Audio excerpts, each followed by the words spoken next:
Okay, hi everyone, and welcome to the first of probably a few shiurim on Hafrashat Hallah, separating dough for making bread products. And we're going to see that this is a rather complicated area of Jewish law, which many of us have some knowledge of.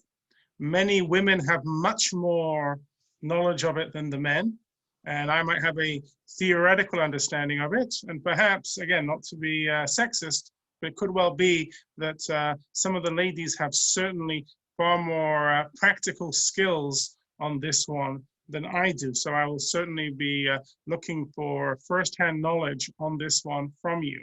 But this is something which is applicable, and we're going to see right at the beginning of this class, to what extent is this applicable? Is this a mitzvah d'oraita? Is this a mitzvah d'rabanan?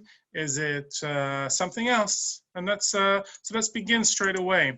And you might be thinking, Rabbi, what kind of question is that? Is it d'oraita, d'rabanan? It's in the Torah, it must be d'oraita. As we see in Parashat Korach, in source number 1, we're on page 163. It says, Daber el bnei Yisrael, speak to the children of Israel, ve'amarta alehem, and you shall say unto them, bevo'achem el haaretz, when you come into the land, asher ani mevi etchem shama, which I am bringing to you, which I'm bringing to you. So it seems to be that it has to be that on a Torah level, and we'll see this in the coming sources, there is a connection to Biat Haaretz, being in the land of Israel, and separating the Hallah. So it says here, V'haya ba'acholchem milechem haaretz, and it shall be that when you shall eat from the bread of the land, tarimu teruma la'Hashem, you shall set aside a gift for the Lord. Reshit arisotechem chala tarimu teruma ketrumat goren ken tarimu ota. The first portion of your dough you shall separate as a loaf for a gift, like in the case of the gift of the threshing floor, so shall you separate it. Mereshit arisotechem titenu laHashem teruma ladorotechem. From all the first portion of your dough you shall give a gift to the Lord in all your generations. So, what is the reason for this mitzvah of Hafrashat Hallah? The Sefer Chinuch gives us 2 reasons, and he writes here, since a person lives, is through mezonot, through sustenance, v'rov ha'olam yichyu belechem, and the majority of the world sustains itself through bread, רצה המקום לזכותנו במצווה תמידית בלחמנו, כדי שתנוח ברכה בו על ידי המצווה. Hashem wished to give us merit through the constant mitzvah of our bread, so that beracha should rest on him through the mitzvah. And the second reason it gives, we go to the next bolded bit there, Gam leman yichyu bo mesharatei Hashem. It is also so that those that serve Hashem should live through it. So here we can see from the language of the Chinuch 2 very separate reasons. The first reason being because everyone, all human beings, specifically all Jews, eat bread. It's very common for us to eat bread. It should be something which we're constantly doing, that there should always be a beracha connected to it. It's very similar to how there is a beracha whenever we make a beracha before we eat. And the second reason is to focus on the giving of the challah to the Kohanim, which is a way of us supporting them so they can concentrate on their specific mission of teaching the rest of the Jewish people. Now, I said at the beginning, is this Hafrashat Hallah, this separating, which is done bizman hazeh, done today, whether it's outside of the land of Israel or inside the land of Israel, is it doraita, is it on a Torah level or on a rabbinic level? So the Gemara Nida Mem Zayin Amud Aleph 47a says, Afilu laman da'amar truma bizman hazeh do'oraita, even for the one who holds that terumah done in the land of Israel is on a Torah level, Hallah, the mitzvah of Hallah, of separating the dough, D'Rabbanan, is only rabbinic. Why? The Tanya, as it's taught in the Braita, I bevo'achem, when you shall come. What does that mean? When you shall come into the land, Yachol mishenichnesula shnaim ushlosha meraglim. You might have thought that that would have become chal. It would have been fallen on the Jewish people, even when the first 2 or 3 spies entered the land. Talmud Lomar, the verse therefore comes to teach us, our rabbinic tradition is as follows, Bevo'achem, when you shall come, Bebiat kulchem amarti, that means when all of you are coming, Velo beviat miktzatchem, and not when there is only a few of you. Vechi askinhu Ezra, and when Ezra brought up the Gola, when he came and brought up the Jews from Bavel, it was only a small fraction of the population, only a tenth of the population. Lo kulhu saluk, not all of them came up. And so therefore, when there is a minority of the Jewish people living in the state of Israel, even in Israel, it is only rabbinic. Now, it's almost close, or almost at that stage where there will be a majority. It doesn't need to be a super majority. We're not doing a filibuster here. It could just be more than 50%. So it could be 51%. I'm not sure it's 50.1 or it has to be 51%. But as soon as there is a majority of Jews living in the land of Israel, which should happen very soon, then at least in Israel, it would become D'Oraita. But right now, it's still only Rabbanan. It's only rabbinic. What about in Chutz La'aretz? It would seem to be that at best it's rabbinic, because we're definitely not in the land of Israel. And so where are we on this? The Rambam says, well, before we get into that, he's going to talk about what it means in Eretz Yisrael. He says here, En chayavin bechala min haTorah, ela be'eretz Yisrael bilvad. The only obligation is only obligating and separating challah in Eretz Yisrael. Shene'emar, v'aya b'vo'achem milechem ha'aretz. It says, when you shall eat from the bread of the land. Ubizman shekol Yisrael sham. And only when all the Jewish people, or the majority of the Jewish people, are living there. Shene'emar, b'vo'achem bi'at kulchem v'lo bi'at miktzatchem. He's bringing that Gemara. It can't be when a few of you are there. It has to be when the majority of you are there. Therefore, challah in this time, afilu b'mei Ezra, even in the time of Ezra, be'eretz Yisrael, in the land of Israel, eina ela midivrehem, it's only rabbinic. K'moshe bi'arnu b'tshuma, as you've already explained regarding to terumah. So what about Chutz La'aretz? He says here, the Harambam, in source number 5, on page 165, Mafrishin challah b'chutz la'aretz midivrei sofrim, kedei shelo tishtakach torat challah miYisrael. This isn't a rabbinic mitzvah. This is a rabbinic decree. Why? So that the whole laws of challah, of taking challah, should not be forgotten from the Jewish people. Okay? So I need to understand that. Is it D'Oraita anywhere? No. It's only a mitzvah d'Rabbanan in Israel. In Chutz La'aretz, it's not a rabbinic mitzvah. It's a rabbinic decree. It's midivrei sofrim, so that we should not forget how to do it completely.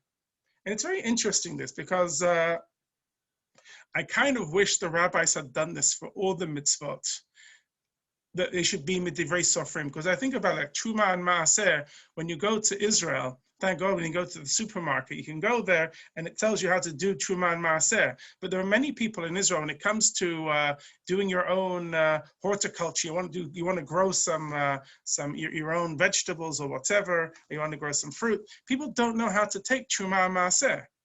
It's a complicated thing, especially when they come from America and they make Aliyah to Israel. They don't know how to do it, and it's a complicated thing. But it's one of those things, it's not complicated. It's just because we're not used to it. And with anything, once you get used to it and you remind yourself the laws, you can do it.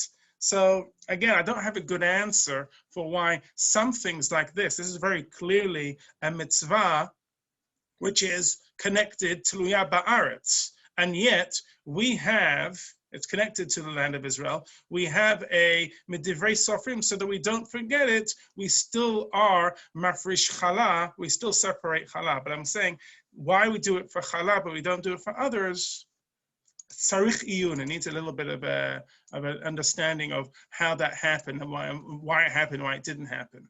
The Sefer Chinuch says the same thing as the Rambam. And the only reason why we take Hallah in the diaspora is so that we don't forget it.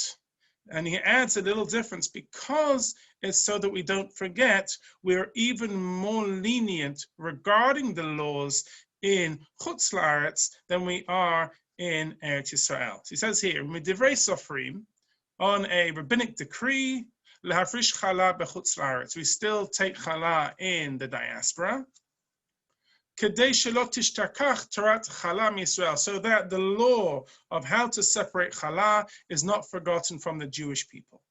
Umipnei she'ein hachiyuv ba, and since there's no actual obligation, so to speak, ela shelo tishtakach miYisrael, rather we just have it so we don't forget it. Nahagu lahakel ba, we are even more lenient regarding it. Ve'inyan she'ein mafrishin mi'isa gedola ela kazait. We only take a small piece, the size of a kazait, the size of an olive's worth. Umashlichin ota ba'esh, and we cast it into the fire. Ve'ena ne'echelet l'shum kohen. We don't give it to a kohen to eat. Neither a katan or a gadol, neither a child kohen or a kohen over bar mitzvah. Now it's noted, so you should know, in Israel we don't do that either. I know some of you are wondering that. Should be noted today, if in source number 3, this is the same practice. In Israel, there's no kohanim going around saying, give me my challah, because we have that same thing. And that's also another reason. There's 2 reasons for that. Number 1, we don't have a Beit HaMikdash. And number 2, we're not sure, although we allow Kohanim to do Bikat Kohanim, we allow them to do the Zimun, we give them the first Aliyah. At the same time, we're not going to give them gifts of which are talui, which are connected to the Beit HaMikdash. Steve, was that going to be your question? Yeah, I have a question. Yeah, it's since it's not even a mitzvah d'Rabbanan in Chutz La'aretz, why do we say a full bracha doing it? Isn't that saying a bracha in vain? Great question, and we're going to come up to that when we get there. So This whole thing, I'll touch on it a little bit, but we'll get into how much and why we're making it the beracha in a second. So we, as I said, we have those 3 levels of mitzvah. We have Doraita, Torah level, mitzvah d'Rabbanan, rabbinic level, and then we have this gezerah, or divrei sofrim, so that we don't, there's a decree to stop it from, in this case, the decree is so we don't forget it. So it's not that there isn't a rabbinic level, it's just a lower rabbinic status. So it's still in the rubric of rabbinic, but it's not, I wouldn't say it's a rabbinic mitzvah. It's a rabbinic decree to take challah. So I wouldn't say that it's a bracha levatala, but there is a distinction between how we do it in Chutz La'aretz and how we do it in Eretz Yisrael. We'll come back to it, Stephen, as we get into the measurements and things later. Okay. If I don't answer the question, please bring it back. Another practical difference between challah in Israel and in the diaspora is that in the diaspora, one may separate challah even after eating the food, which you cannot do in Israel. The reason is the baked goods from which challah has not been taken are considered like tevel, untithed produce, and that is totally forbidden to be eaten in Israel. But in Chutz La'aretz, in the diaspora, such produce does not have the status of teva. As I told you, the laws of Truma and Maaseh do not apply, and it is permitted to bake the first dough, eat it, and then only afterwards separate it if one forgot. Okay, this is only b'diavad, after the fact. And this is because it says here in source number 7, the Gemara in Bechorot 27a, Amar Shmuel, Terumat Chutz La'aretz, Ochel v'olech v'achar kach mafrish. Shmuel further says, Terumah from produce grown outside of the land of Israel does not need to be separated from before one eats the produce. Rather, one may proceed to eat and afterwards separate terumah from the remainder. Based on this, the Shohana Rook says, if one wants to eat first, and then afterwards to separate the challah, bechutz la'aretz mutar. In the diaspora, this is permitted. Because the only reason that we have this mitzvah is out of rabbinic decree. Aval chalat Eretz Yisrael, but the challah in the land of Israel, lo yochal ad sheyafrish. One may not eat it until one has separated it first. Now, the reason, we'll carry on here in the pink, the reason for the difference, as alluded to by the Shohana Rook, is that although both are obligated only on a rabbinic level today, the obligation will once again become Torah level in Israel when the majority of Jews live there.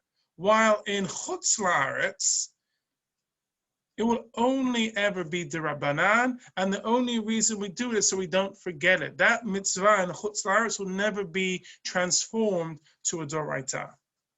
Based on this, a very important practical difference arises between the halakha for the two locations. In the diaspora, if one forgot to separate challah from dough to be used for challah or other baked goods on Friday afternoon and Shabbat has already begun, that person will be allowed to eat the challah on Shabbat and leave over a small amount with which to perform Hafrashat challah after Shabbat. And this has happened before to me. I've had this question come up. Rabbi, I forgot to take the challah. Can we still eat the challah on Shabbat? Of course you can.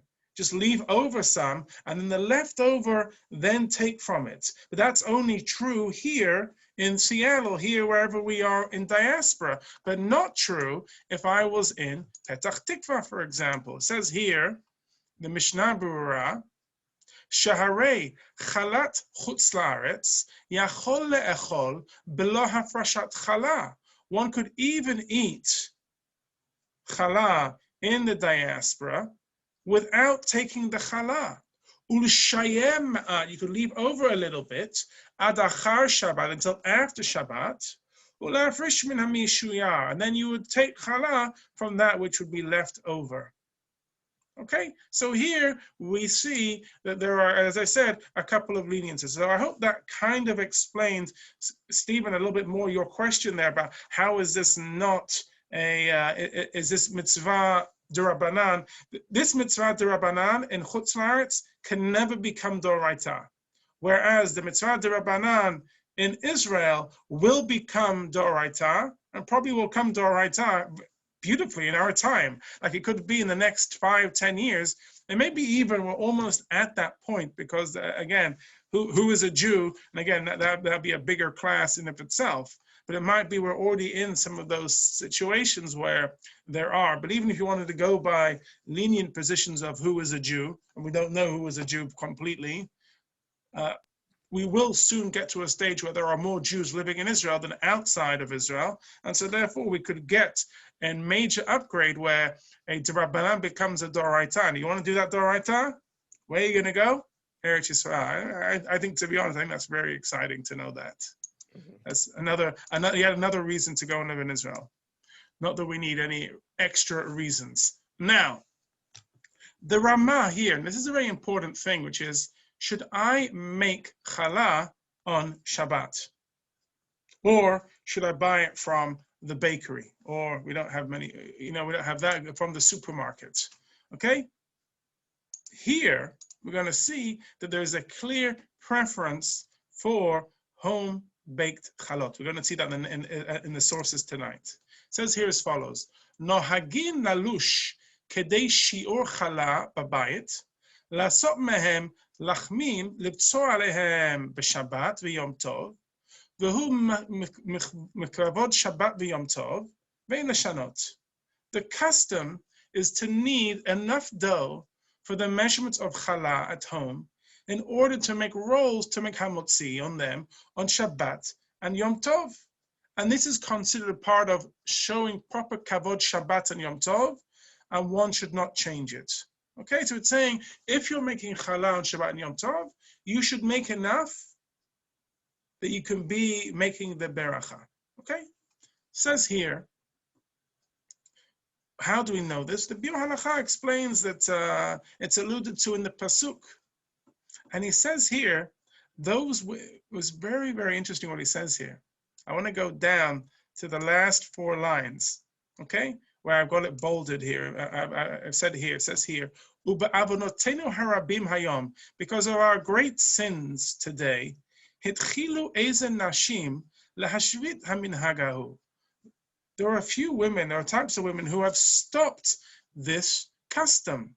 V'lokhin min ha'ofer. And instead of making their own bread at home, they buy from the baker. V'lav shafir avdei temaktinim bazeh kavod Shabbat. What are they doing? They are lessening, they're reducing the honor of Shabbat by doing so. Now, this is not just the Be'or Halacha. The Yalkut Yosef, Rabbi Yitzchak Yosef, quoting his father, Hacham of Ajay Yosef, says the same thing. By not baking challah every week, we are lessening Kavod Shabbat. And here we have the Or Letzion. The Or Letzion, a very important Sephardic Acharon, born in Iraq, lived big rabbi in Israel, contemporary of Hacham Avaji Yosef. He writes, you know what? I made a mistake. He was actually born in Yerushalayim, but his family is from Iraq, the Iraqi tradition. But you can read more about him here. Rabbi Ben Zion Abba Shaul, you can see it there. You can read about it later. But he says here, Ach bizmanenu, sheyesh chalot miyuchadot l'Shabbat, today, in our time, we don't need to be concerned about lessening Kavod Shabbat by buying it from the bakery. Why? Because the bakeries make special challah v'Shabbat. Vehen me'olot b'tivan u'b'ta'aman, and they are considered of great quality in their texture and taste. Shafir yesh bazeh Kavod Shabbat, and this is considered a nice way of honoring Shabbat. Ve'en sarich la'afot chalot babayit, and therefore one does not have to bake challah at home. Okay, so it seems to be here that the Mishnah Berurah, quoting which he writes in his Biur Halacha, and Rav Yitzchak Yosef are saying that lechatchila, women should make challah, or not women, everything should be home baked. It should be done at home. It shouldn't, one should not go to the bakery and buy bread. But the Or Letzion says, not necessarily. If the challah is freshly made for Shabbat and it's kavod Shabbat, then it can be. Interesting here, if you look at the footnote, I was reading the footnote before class, it says, the Rav Nisim Karelitz says in his Chut Shani, everything depends on the circumstances. If it's easy to do and there's time for it, then one should lechatchila beit challah at home. But there isn't sufficient time, or it will cause the rest of the Shabbat preparations to become more difficult, then it's preferable not to beit challah at home. Now here's where it gets interesting. Rav Eliashiv is quoted as saying that if one's family prefers the taste of the bakery challah to that of homemade challah, then it's certainly permitted to purchase challah.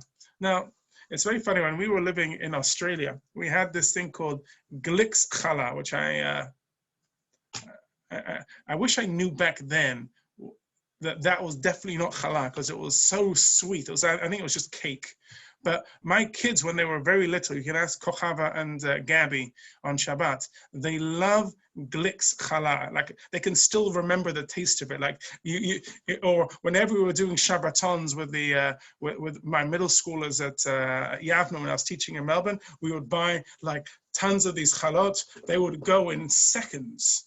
There they would say that challah is more mechubad than challah made at home. But now, thank God, my children have learned that homemade challah is by far the best, and they never ask for store-bought challah anymore.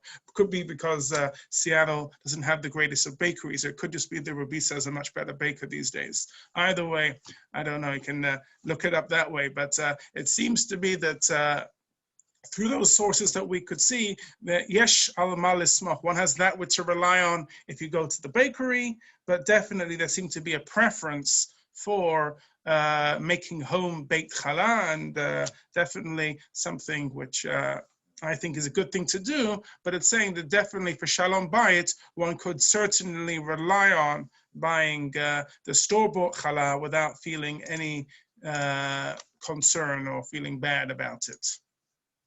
Let's carry on in the sources.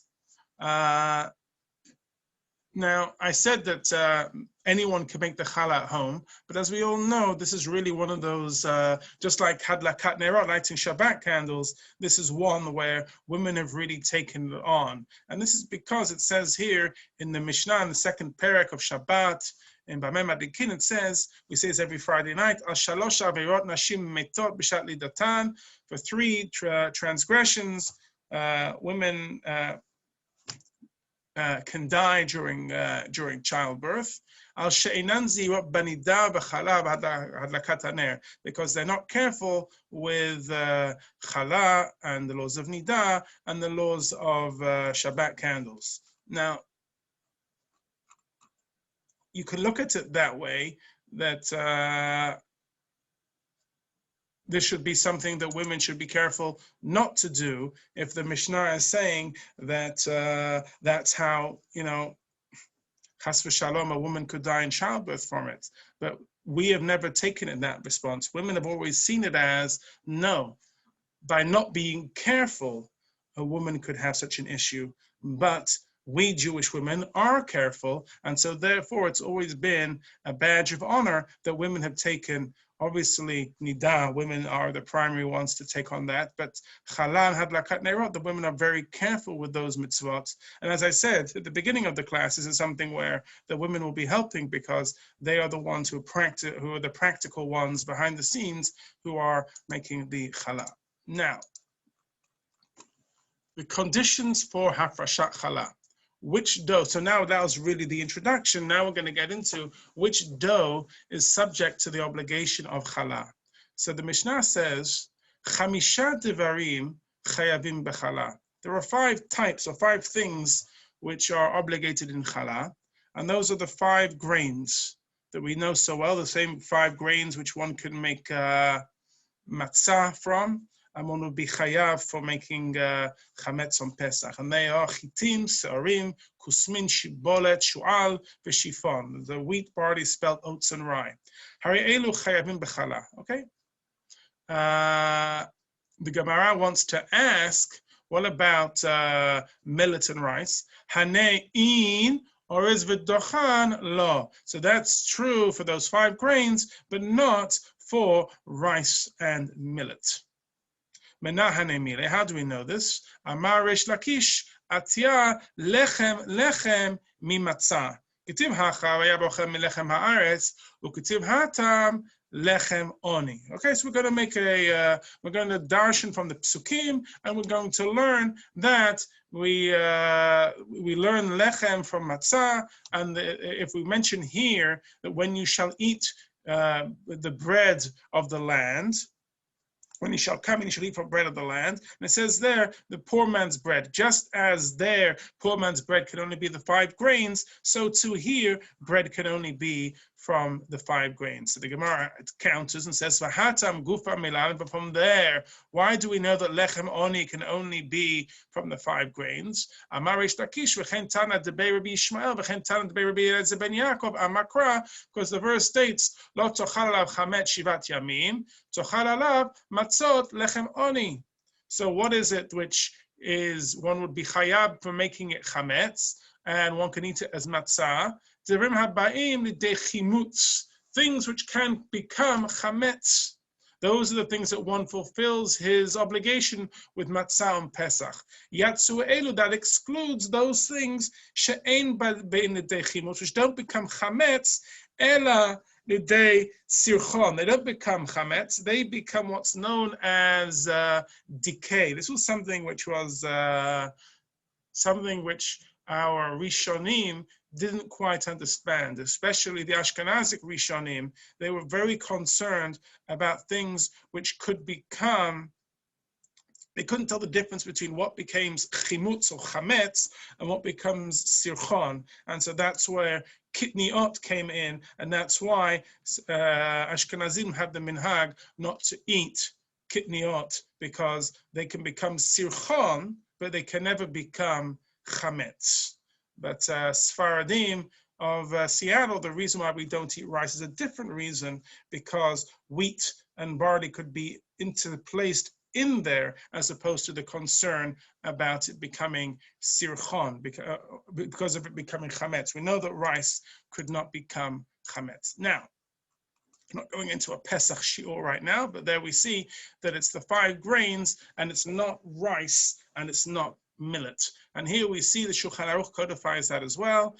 Ein chayav bechala ela chameshet minei tevuah. Only the 5 types of grain are obligated in challah. Now, is that when I take the grain and I knead it with water? What about other liquids? What liquids can I use to do this? So again, we can talk about this on many different sides about what is bread.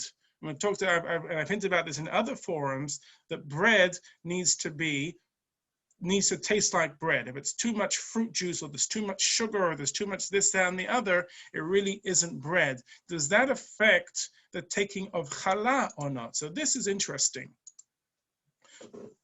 So have a look here in the pink here. Flour that is baked with water is certainly subject to the mitzvah of Hafrashat challah. But what is the halacha, though, concerning flour that is kneaded with other liquids, such as milk or fruit juice?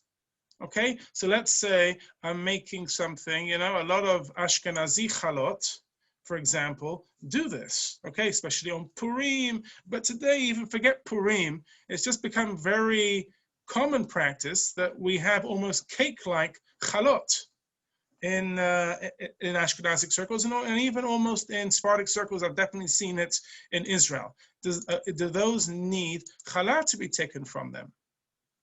The first principle that is relevant to this question is that there are 7 types of liquids that are generally considered halachically significant, and they are yain, wine, dvash, honey, shemen, oil, dam, blood, milk, chalav, dew, tal, and water, mayim, okay, which forms the acronym Yad Shachat Dam, where the letters, okay, where you can see that the Yad, so you got there Yain, Dvash, Shach, again, you'd see it better if it was spelled out, but that's Yad Shachat Dam, helps us to remember it.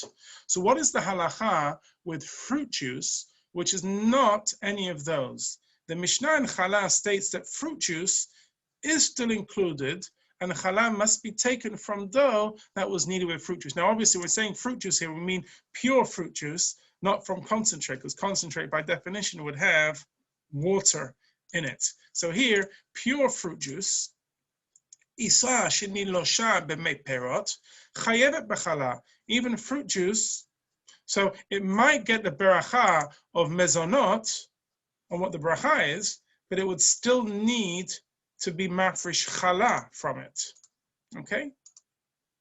And the Torah says, "Isa shenilosha b'mei betzim or b'yain or dvash below shum mayim, katav harambam shechayevet b'challah."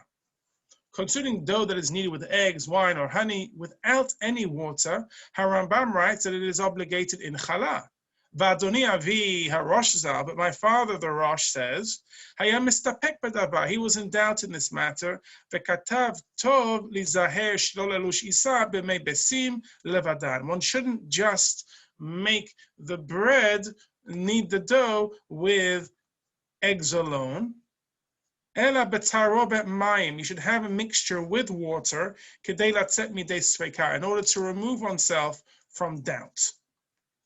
The Beit Yosef explains that the reason the Rosh was unsure whether to accept the Mishnah as the halacha is because it states in the Yerushalmi that Rabbi Akiva disagrees with the Mishnah. And he says here, the Rosh writes in Hilchot Hallah that it is stated in the Yerushalmi that Rabbi Yossi Bar Chanina says in the name of Rabbi Lazar, Ish Birtuta, it seems that even though Rabbi Yehuda Nasi wrote here, without specifying the author, that dough kneaded with fruit juice is chayav in challah, since Amoraim hold that fruit juice does not bind the challah together, and it established this unspecified Mishnah, this Stama Mishnah, in accordance with the opinion of Rabbi Elazar Bar Yehuda Ish Bar Tuta. But Rabbi Akiva, upalig aleha Rabbi Akiva, he argues with it. V'kaimalan, and we establish Rabbi Akiva mechaviro. When there's a machloket between Rabbi Akiva and his friend, we always go with him. Im kain, if that's true, en halacha kastam mishnah zo. Then the halacha should not follow like the Stam Mishnah. So I read this thing and I would have said, clearly the Mishnah, the halacha is like the Mishnah. But that's not the case. This Stam Mishnah is not the bottom line. And the Shohana Rook rules in accordance with the Rambam that dough made with fruit juice is subject to the mitzvah of Hafrashat Hallah. So after the Beit Yosef does all of that, he still says, Isa shinilosha b'mei perot, afilu b'lo shumayim chayevet b'chala. Dough that is kneaded with fruit juice, even without any water, is still obligated in challah. Okay, so I was expecting the Beit Yosef, who is, that his magnum opus, that's the Shulchan Aruch. I would have expected him to say that you don't need it here, but he actually says that one does still have to take challah. The Shach, though, does not mention the uncertainty of the Rosh, and he rules that one should separate challah, but to do it without a bracha, or separate challah for it from the other dough that is definitely obligated. Okay? And he says here, Lachen yesh lahafrish belo beracha. Now, that's the Ashkenazic position, that you take it without challah if it's made with fruit juice only. But what about Sephardic position? The Yakut Yosef, 9 times out of 10, he rules like the Shulchan Aruch. So what's he going to do here? He says the operative principle is that we are lenient not to recite a bracha. But this contradicts the ruling of the Shulchan Aruch.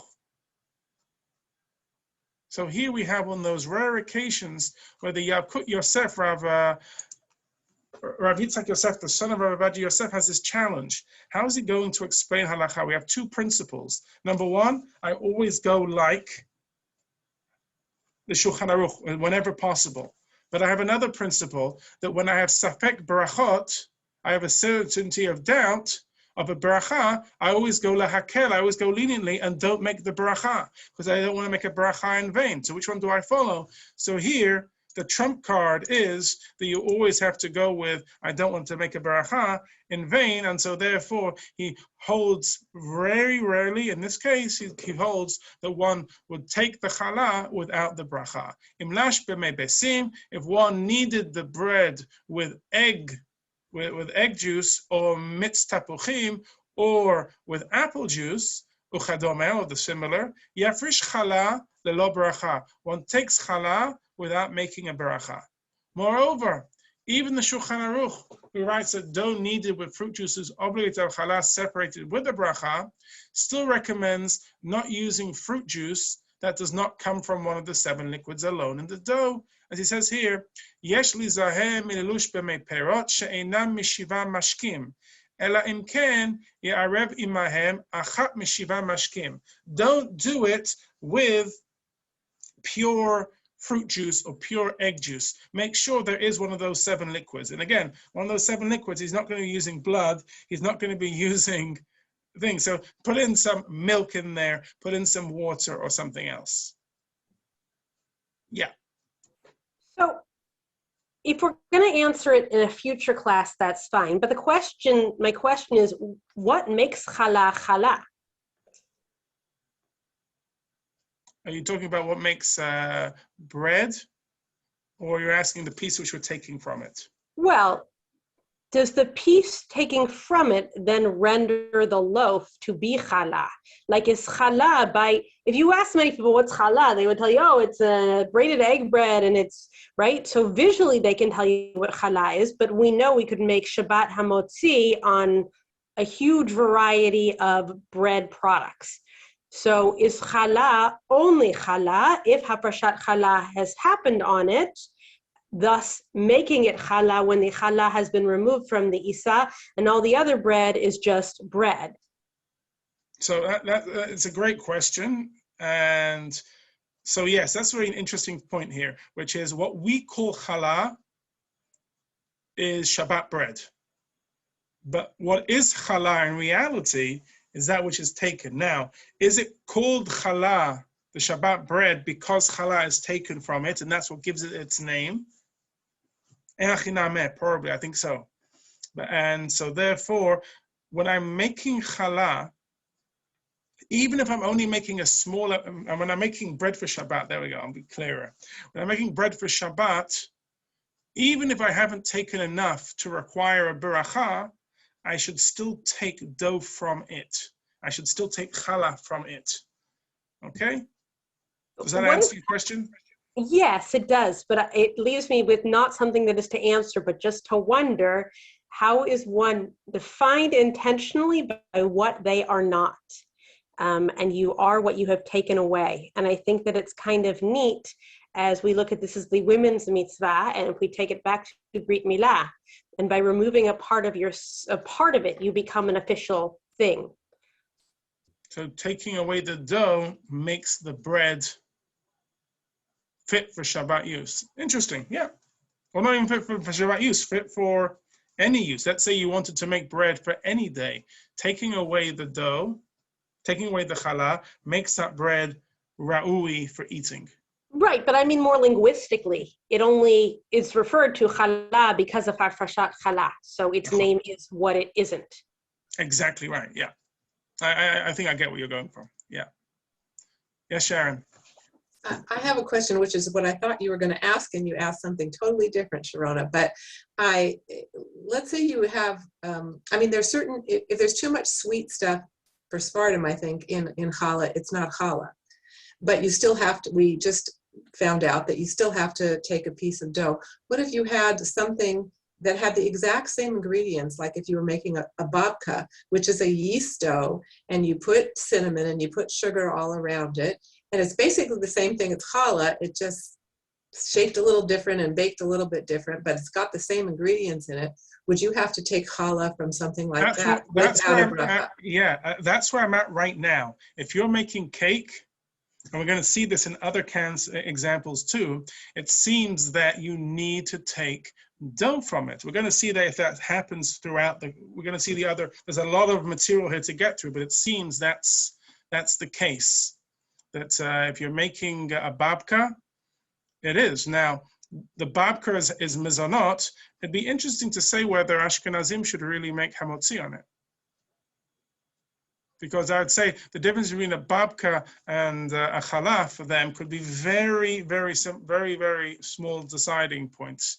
And again, this is just one of my Ashkenazim would say make hamotzi first on something else, and then you don't have to worry about it, right? Exactly right. Yeah. There were times in Israel where I am certain that the bakery challah was the same dough as the sufganiyot dough. I am certain that the same dough was being used for the challah as the jelly donuts. It was the... So Shohana, what you're saying is very important because it's what it's going to tell us is if you're going to make a ton of dough, and from that dough you're going to make challah, and from that dough you're going to make cakes and everything else, good, just take from that dough, from that whole big batch, take some from it, then make whatever you're going to do. And that's going to cover the hamotzi stuff, and it's going to cover the mezonot stuff. It may even cover the pasta. We're going to see this in the sources. So let's have a look here. Okay, so I'm going to skip through this a little bit. Let's carry on. What type of dough is obligated for Hafrashat Hallah? So here, have a look at this. This is Psachim Lamed Zayin Amud Aleph. Tanu Rabbanan. Hasufganin, Haduvshanin, Ve'iskaritin, Vechalat Hamaseret, Vehameduma, Pturim min HaChallah. The sages taught sponge-like cakes, honey cakes, spice cakes, and pan-fried bread, that's chalat hamasret, and bread prepared from a mixture of permitted grain and truma, their owners are all exempt from challah. Okay, so this was the source that you wanted to have. Amar Reish Lakish, halalu ma'aseh ilfus hen. Rabbi Yochanan Amar, Ma'aseh Ilfus Chayavin, Vahalalu She'asa'an Bachama. Reish Lakish said, the reason why these are all exempt is that these dishes are pot-boiled stews in an ilfus, not bread. Since this food is prepared in a pot and not in an oven, it has been boiled rather than baked. And Rabbi Yochanan said, even the owner of bread prepared like a pot-boiled stew is obligated in challah, but the owners of these pan-fried breads and the other baked goods listed are exempt as these breads were baked in the sun. Since they were not baked over a fire, they are not classified as bread with regard to the mitzvah of challah. So according to Reish Lakish, all grains that are boiled, they don't require hafrashat challah, since they are not similar to regular grains that are baked. Rabbi Yochanan, on the other hand, holds that even if they are boiled in a pot on the fire, they must still have challah taken, but the cases mentioned are exempt because they were baked in the sun. The Shohana Rook rules in accordance with Rabbi Yochanan, but adds, based on Tosafot, that the obligation applies only if liquid was not used in the boiling process. If liquid was used, the dough would not be subject to hafrashat challah. So let's have a look at this. Isa shebilta racha, dough that is mixed thinly, ve'af'a betano or b'macheve, and it's baked in an oven or in a pan. Bein shirtiach v'achar kach hidbik, whether one heated it and then attached it to the door of the oven, bein shehidbik v'achar kach hirtiach, or whether he attached it and then he heated it, chayevet b'challah, one is obligated in challah, bilvad shelo ayedei mashkeh, provided it was not baked with a liquid. Now, if we stop here and try and understand what that's saying, we have to understand how we're making the breads. So let's say, for example, bagels, which are, how are bagels made? Help me out. Boiled. Boiled. And so therefore, that would not require mafrish. You wouldn't have to take challah from them. Okay? This is one of those things which, again, not only do you not have to make mafrish challah from it, but also by Sfaradim, if I'm only having one of them, it doesn't get a hamotzi baracha. What baracha does it get? Mezonot. Mezonot. So trying to understand those principles. Again, I'm not telling anyone to change what they do on mezonot, on a bagel, because often bagels aren't really a snack. That's something which you're kovea seudah over. You're having a lunch or a meal over it. So therefore, it will probably still be hamotzi unless you were really eating on the go and you needed something and you really were just snacking on it. So from this, it would seem to me that pasta, if you make pasta dough from scratch, you would not have to be mafrish challah at all. Correct. And that's where I wanted to come from. It's trying to understand, and here, Steve, thank you for taking us there. It's really understanding the baking process and understanding how things are made. If there's liquid involved, and or the sun is involved in it, then it's going to be, no challah is going to be required. But these dinim, these laws also change whether this thing is a mezonot or hamotzi. It's not just how sweet it is, it's also the way that it's made, whether it's going to be a hamotzi or mezonot. So I just find it so interesting, the halachot of how the intersectional play here that you have. We're learning some things here about the bracha we make over it, and also whether challah is taken from it or not. Okay, we're going to carry on. The Gemara gives us two codifications here. There's belila ava, which is thick batter, and we're going to see also over here, over the next page, it's going to talk about, I skip down a little bit, belila raka, thin batter, okay? And I want to just go over these two quickly, because if we get too bogged down in this, we might spend too much time on this and we won't really get into the practical state. And although it's interesting, you know, unless we're real bakers, we could get really stuck in this, and I have no expertise in this at all. So it says here, if we focus on how the Gemara above affects the category of dough known as belila ava, thick batter, which is the standard type of dough used for making bread. In light of the dispute between Rabbi Yochanan and Reish Lakish, what should be the halacha concerning a belila ava, that is boiled rather than baked? Would Reish Lakish still say that the dough is not subject to Hafrashat Hallah? Rabbeinu Tam suggests that the entire dispute between Rabbi Yochanan and Reish Lakish is whether grain boiled in a pot is considered like baking or not, applies only to a belila raka, a mixture with thin batter, such as a thin cake batter or even pancake batter. But concerning a belila ava, one must separate challah even when it's boiled or deep fried, according to all. And by that reasoning, both bagels and donuts would require dough being taken from it. And then it comes back to, if you're going to use very similar doughs, this thick dough, and some of it you're going to boil and make into bagels, and some of it you're going to deep fry to make into bumwelos or sufganiot, or some of it you're going to bake and make into challah, take it all at the beginning from that one standard thing, and then you would have less issue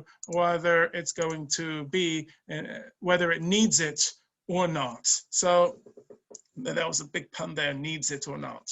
No one got me there. Everyone heard the needs it or not? Yeah, Shohana got it. Oh, and Sharon. Okay. All right. Steve doesn't like it. Okay. I can't see when I put it back the screen on, I lose everyone's faces, so I can never see exactly where everyone is with that. Now, Shohana Rook says, I'll see this in English, dough that consists of thick batter and one kneaded it with intent to cook or fry it or make it into a sponge-like cake or dry it in the sun, and one did so, one is exempt from challah, okay? That is the bottom line. So for the bottom line, if you're making it into a sponge cake, or you're making it into bagels, or you're making it into bumwelos, you don't need to take challah, okay? That's the Shulchan Aruch, and that's why, because you're doing something very different, okay?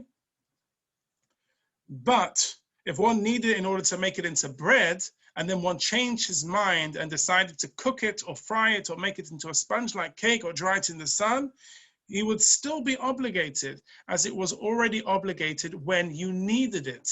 If one needed it with intent to make it into sponge-like cakes and the like, and then one changed his mind and decided to make it into bread, one is obligated. So here, we're going to be a little strict and say it's going to be down to what you had in mind when you needed it. When you were kneading the dough, were you planning on making it into bread?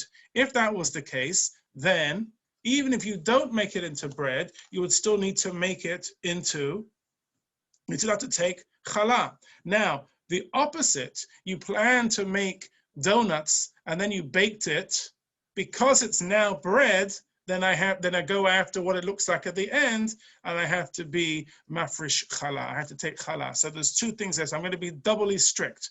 If your intent was to make bread, but you made something else, you're going to have to be mafresh challah. If you didn't intend to make bread, but it did become bread, you're going to make challah. But if you had no intention to make bread, and it didn't turn out like bread, for example, donuts, buñuelos, or bagels or whatever, then you don't have to worry about being mafresh challah in those cases. Does that make sense? Okay. I hope so, because I didn't want you thinking that everything required you to be mafresh challah on it. So right now it's what you do and don't have to, but what if you want to? So again, if you're not, are you talking about making a bracha or just taking the dough without a bracha? Which one? Well, I mean, maybe we'll get to this, but at some point I learned that if you wanted to make a bracha and do Hafrashat Hallah, and you made like 2 loaves, which is not enough to make a bracha, but you also made a bunch of cookies and other things, you could combine all of them together. I will say this is an Ashkenazic class, and I really have no recollection of what the source materials were, because it was before I knew you, so like a really long time ago, that you could put them all together. When I was at YU, you could put them all together under like a cloth and make a Hafrashat Hallah on all of them together. Correct. That's definitely something that you could do, but we're going to see that in the sources. I want to see if we can get to where I wanted to stop tonight. One second.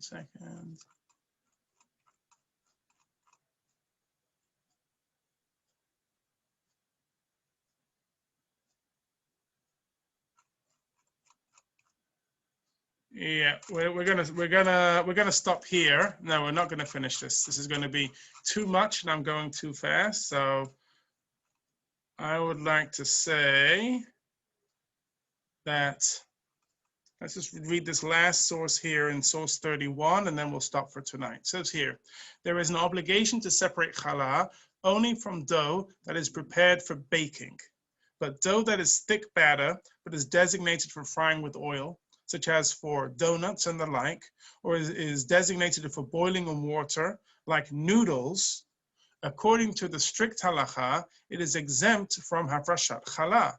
But some say that since this dough is very thick, it is obligated in separating challah. Therefore, and this is what you want to go to, Rabisa, one should be stringent to separate challah from this dough, but do so bli bracha, without a bracha.